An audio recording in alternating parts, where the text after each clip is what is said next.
Elden Ring was announced earlier this year to be released early next year, and fans of From Software were shocked. Many believe that after its 2019 trailer and total silence for 2 years that the project was dead. That the trailer was a mere prank pulled by the famously cheeky and all-round scoundrel Hidetaka Miyazaki. You little cheeky bugger. However, after a long 2 years, the release date has finally been announced to be the 21st of January 2022, and it looks incredible. The areas look huge, the scenery is magnificent, and there are horses. In today's video, I'll be going over the trailer and expectations for this game. In terms of gameplay, Miyazaki has said that the stamina bar will be reintroduced, but will have less of an effect on the player, allowing for more freedom in combat. I can see this being similar to Bloodborne in that, while the stamina bar restricts spamming, it still allows for quick and exciting gameplay. With this, stealth has also been implemented into the game. You're able to crouch to sneak up on enemies and attack, bypass areas, or assess the situation in hiding. As well as this, your stealth increases during the night, however your visibility decreases and some scarier enemies may only appear at night. When it comes to combat, however, the biggest change is the horseback fights. Now, Miyazaki has said that most battles will be held on ground, however certain fights may call for an extra boost of mobility. One of the most interesting additions From Software made to the gameplay, however, is the skill mechanics. While with games like Dark Souls, every weapon style had its own unique special attack that could be used with L2, however with Elden Ring you're now able to customize your weapon with almost any skill.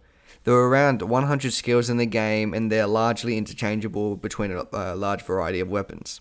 Take this jump backslash for example. If you like the skill but not the weapon, you could simply assign it to a different weapon. This mechanic allows for a huge amount of freedom in terms of build creation. Now let's go over what will probably be the biggest difference from the Soulsborne games, the world. Elden Ring has been described as big Dark Souls, and that statement does seem to ring true.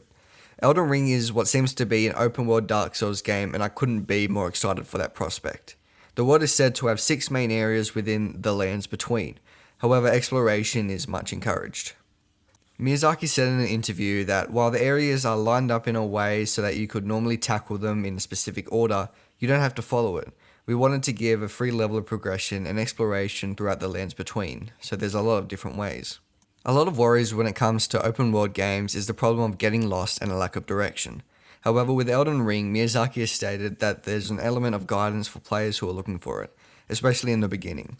And for those looking to explore, Miyazaki encourages it, saying that there's a mainline route that they can follow, but at any time they're free to break off from this route and to take the untrodden path.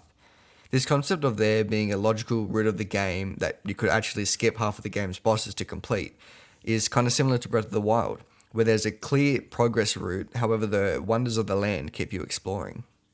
In terms of a hub like Firelink Shrine, there is one but not directly at the start, in fact a little later in the game that will allow you to branch out into the 6 main areas.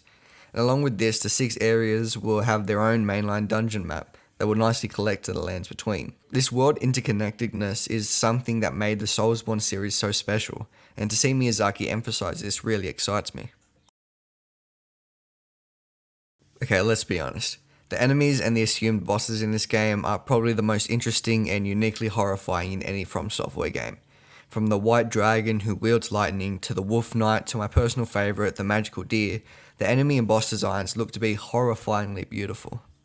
When asked if there was a unifying theme with the bosses in this game, Miyazaki stated that one main theme of the main bosses in this game in particular are that they are essentially demigods, and they inherited the mad tainted power of the Elden Ring shards once it was shattered. We wanted to depict these beings as not just creatures and horrible monsters, but have an element of heroism and an element of mythology to them. Essentially, they are the old gods of this world. I absolutely love that they put this amount of thought into the interconnectedness of the bosses, and this will probably give for a much more cohesive and clearer story than the Soulsborne games, although the fractured elements of the story will still be there. When it comes to my expectations of the game, like I said on Twitter, this game has the potential to be one of the greatest of all time. From the beautiful landscapes to the nightmarish enemies and to the skills, my expectations are through the roof. Now you may say that that's shooting my load too early, but I truly believe that even with the history From Software has, they could top that incredible catalogue. I want to give a quick shout out to VatiVidya for inspiring me to make these videos, because he is honestly one of the most interesting YouTubers I've watched over the past few months.